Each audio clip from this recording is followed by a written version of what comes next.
Hoje com a gente aqui no Jornal Gente, que sorte que é sempre ter com a gente Cláudio Zaidan, que é quem nos acompanha nessa manhã de sábado. Você tá bem, Zaidan? Bom dia pra você. Oi, Ana, bom dia para você, para Maria Eugênia, Marcelo Mamone, com quem conversei há pouco na Central Técnica. Pois é, a chuva forte é natural. O que não é natural é a incompetência do poder público em diversas providências que são adiadas ou nunca são realizadas, embora sempre prometidas.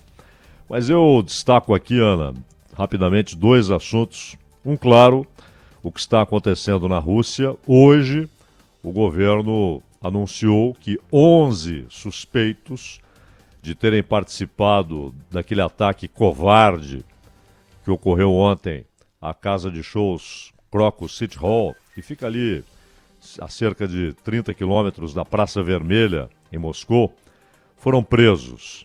Inclusive, os 4 principais suspeitos de serem atiradores, de terem aberto fogo contra a multidão. Há dúvida apenas a respeito de um caso, porque algumas agências falam em 92, outras em 93 mortos. O Estado Islâmico... Zaidan, vou até complementar, porque acabou de chegar a informação aqui de 115, viu? 115 mortos. Os números estão sendo atualizados, infelizmente, para cima a cada momento. Até porque muita gente foi internada em estado crítico, né? Foi levada para hospitais. Então já se sabia que esse número deveria, lamentavelmente, crescer.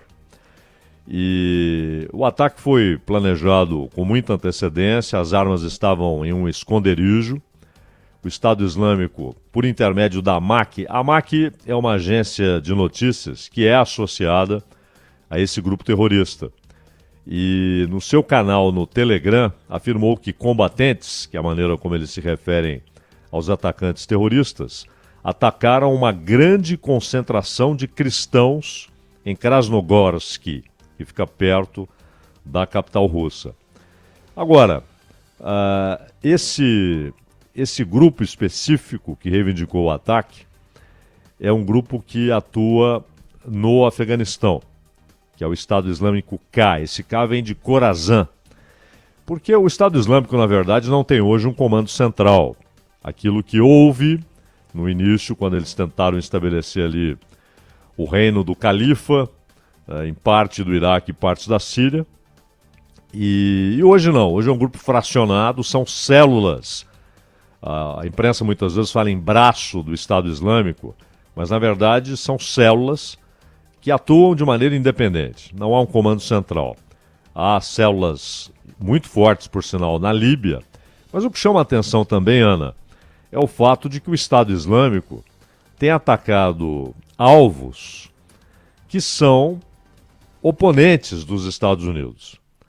Eles atacam a Síria, eles atacaram o Irã recentemente, houve um ataque terrorista no Irã, assumido pelo Estado Islâmico, e são inimigos do Talibã. Um dos principais problemas hoje do Talibã na administração do Afeganistão é combater o Estado Islâmico e tentar evitar seus ataques terroristas. E é interessante isso. O Estado Islâmico tem atacado prioritariamente governos e estados que são oponentes dos Estados Unidos. O que não quer dizer, obviamente, que estão agindo a mando dos Estados Unidos, mas é de uma burrice crônica como ato voluntário. Aliás, os Estados Unidos disseram que alertaram a Rússia de que havia movimentação de agentes do Estado Islâmico em solo russo. Tanto que a embaixada americana em Moscou havia alertado cidadãos dos Estados Unidos que vivem ou estão na Rússia para que tomassem cuidado porque havia o risco de um ataque terrorista. Então, de fato, houve esse alerta, até porque foi público, feito pela embaixada, mas houve esse alerta feito pelos Estados Unidos. E, ao mesmo tempo, Ana, a mudança do discurso oficial do governo russo em relação à guerra na Ucrânia. Até anteontem, a Rússia proibia, inclusive, que houvesse qualquer menção à guerra, e sim a uma ação militar, uma operação militar em defesa dos povos do leste da Ucrânia, russos e descendentes de russos, e também uma operação militar contra os grupos nazistas ucranianos. É bom lembrar que durante alguns anos, os principais ataques realizados contra os russos que vivem no leste da Ucrânia, inclusive ucranianos que descendem de russos, os ataques militares foram feitos pelo então batalhão, hoje regimento, Azov, que é um regimento nazista, abertamente nazista. Aliás, é uma vergonha que o Ocidente forneça armas para um grupo nazista, como o Azov. E ontem não. Ontem houve a mudança, o governo russo anunciou que a partir de agora está em estado de guerra. Mas não com a Ucrânia. Não com a Ucrânia, até porque nada mudou em termos militares ou políticos para que houvesse essa evolução de operação militar para a guerra. É uma guerra declarada contra todos os que estão operando em solo ucraniano.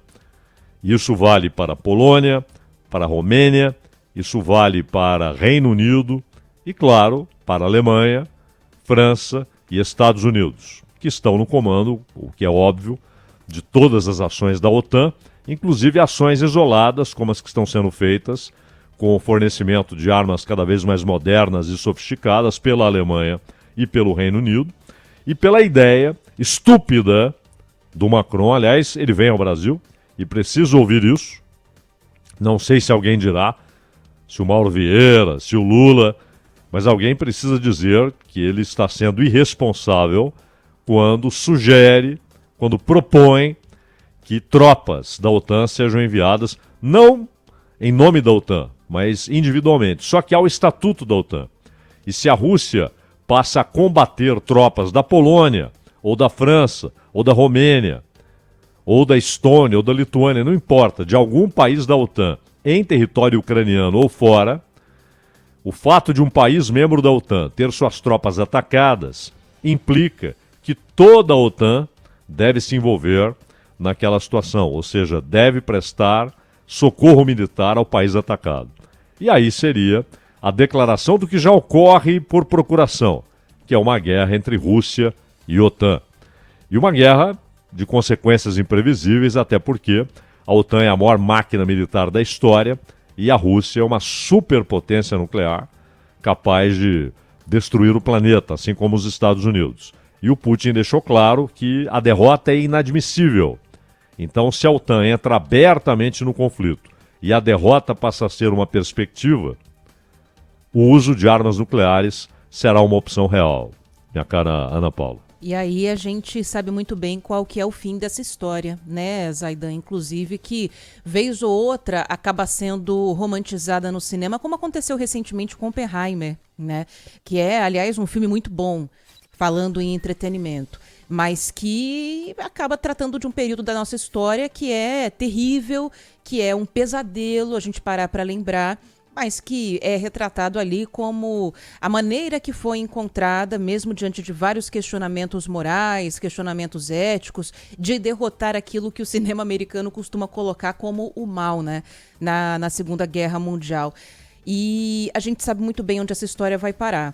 Pelo menos acabaria essa hipocrisia, né, Zaidan, que é a OTAN usar a Ucrânia, porque é isso que está acontecendo. No fim das contas, a Ucrânia está ali combatendo praticamente sozinha a Rússia, enquanto os outros países ficam só incentivando que esse combate aconteça e não lutam pela paz, cada um pensando no próprio interesse, né?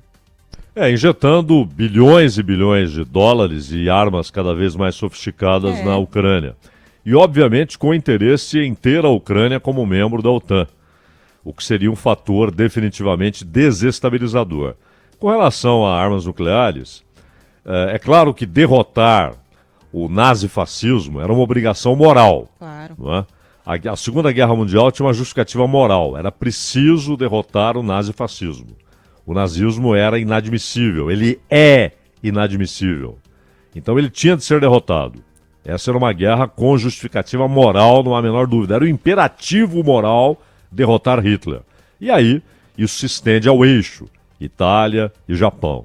Agora, durante muito tempo, armas nucleares evitaram guerras, porque Estados Unidos e Rússia, na época, União Soviética e Estados Unidos, cada um tinha a perfeita percepção de que o uso de arma nuclear resultaria em destruição mútua. Então era uma dissuasão. Como ambos sabiam que o outro tinha o mesmo poder de fogo, ninguém apostava numa guerra aberta. Ficava a Guerra Fria, que se deu em diversos campos, no espaço, no esporte, na ciência, na batalha ideológica, algumas escaramuças militares, mas pouquíssimas, por isso é chamada de Guerra Fria, mas a dissuasão era a guerra nuclear. Agora, no Japão, não. 2 bombas foram despejadas no Japão, no dia 6 de agosto de 45, em Hiroshima, e no dia 9 em Nagasaki. E a gente viu o resultado, porque ali não era um ataque ao exército japonês. Não era um ataque às forças armadas japonesas. Foi matança de civis japoneses. Inclusive com consequências ao longo do tempo, porque muita gente já nasceu, crianças, mulheres estavam grávidas ou ficaram grávidas logo depois, e crianças nasceram com câncer. Esses tumores foram provocados pelo uso das armas nucleares e a radioatividade consequente, né, Ana? Exatamente, né? Então a gente tem aí muito fresca na nossa memória o que poderia acontecer se esse conflito seguir escalando, como você bem destacou aí, Zaidan. Vamos chamar o nosso